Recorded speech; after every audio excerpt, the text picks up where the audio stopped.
It's time for Small Town Times.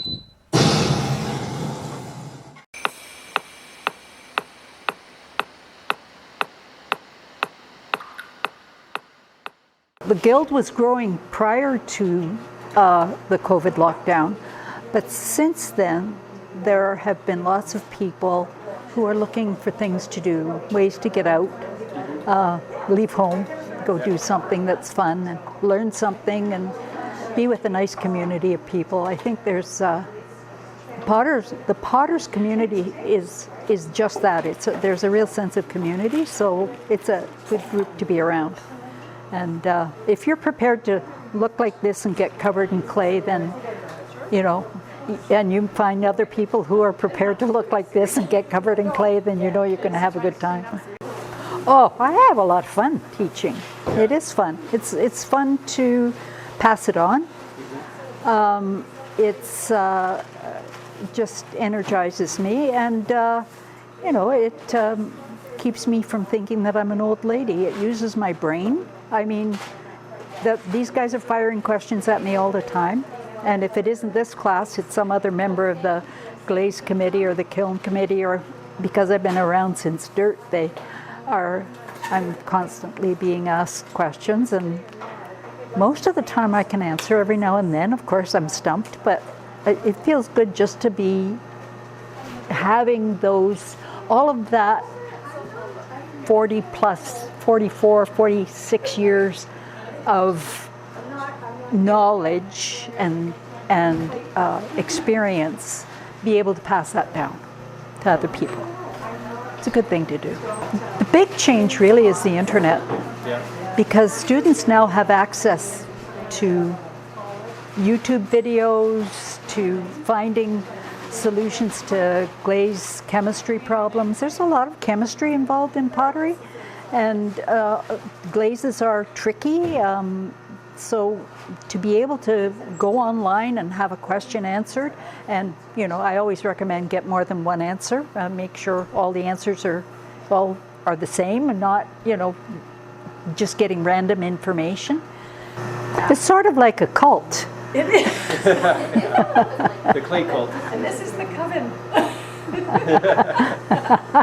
That's a good one. We got to smile for the camera. Oh, smile. People have been making pots for 26,000 years. The use of clay as something meaningful to human beings goes back a long time. And it was probably women who discovered that they could line a basket with clay and things wouldn't fall out of it, you know? Well, no, it sounds like a man's sort of invention to me. It is definitely not, because it's associated with the whole gathering of food, seeds and nuts and berries, and they have proof.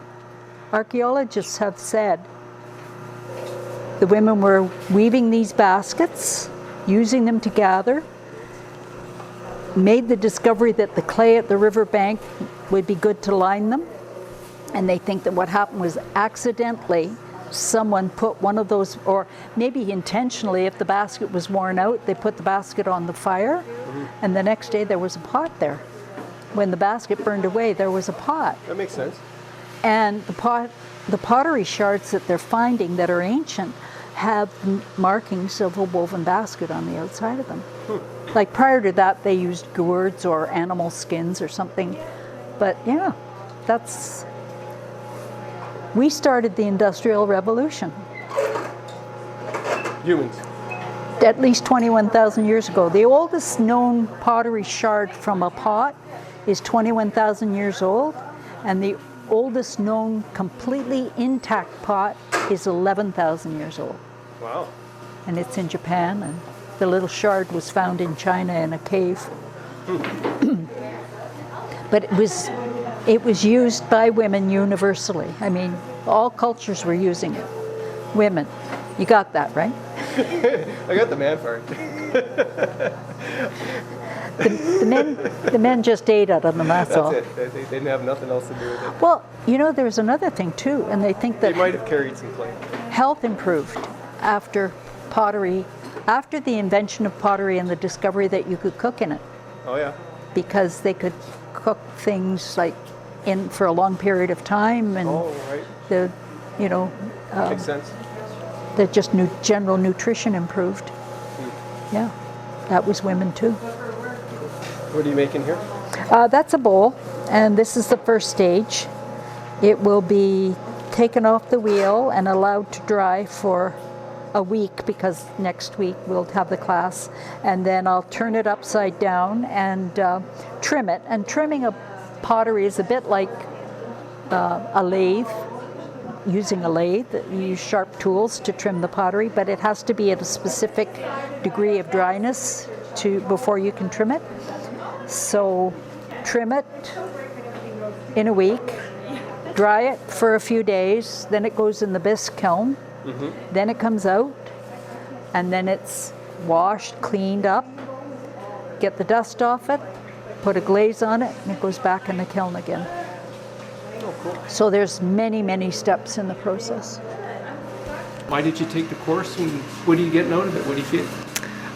Well, my mom and I are taking the course, so it's a nice thing to do together. But yeah, I've really wanted to work with pottery for a long time, and it's very therapeutic and meditative. Yeah. Just like grounding, really centering. I don't know. It's like hours can pass, and you don't notice. Using your hands, and it's with clay. It's an ancient art form, right? Yeah, absolutely. No, it's a really great artistic outlet. So I do other forms of art, but I wanted to explore this way. Yeah, so what have you made so far? A few bowls, plates, and blates. Those bowls that have collapsed. Yeah, no, it's been so much fun. What's the hardest part? Centering. Yeah. How's that? Well, centering is like bringing all of the clay to the center focal point to work with it, and just, you have to be so focused and. Okay. Yeah. And I've been a member for a little while, but with the pandemic and being off, I just wanted to come back for some instruction from the legendary Pat Stamp. So very excited to be in her class. I've learned so much. I've learned a lot about what I don't know as well. Lots of frustration, especially today, but that's okay. She's very patient. She's just amazing, and she's just a wealth of knowledge. She makes it look so easy. And I'm just honored to be in her class, to be honest. Oh, right on. Yeah.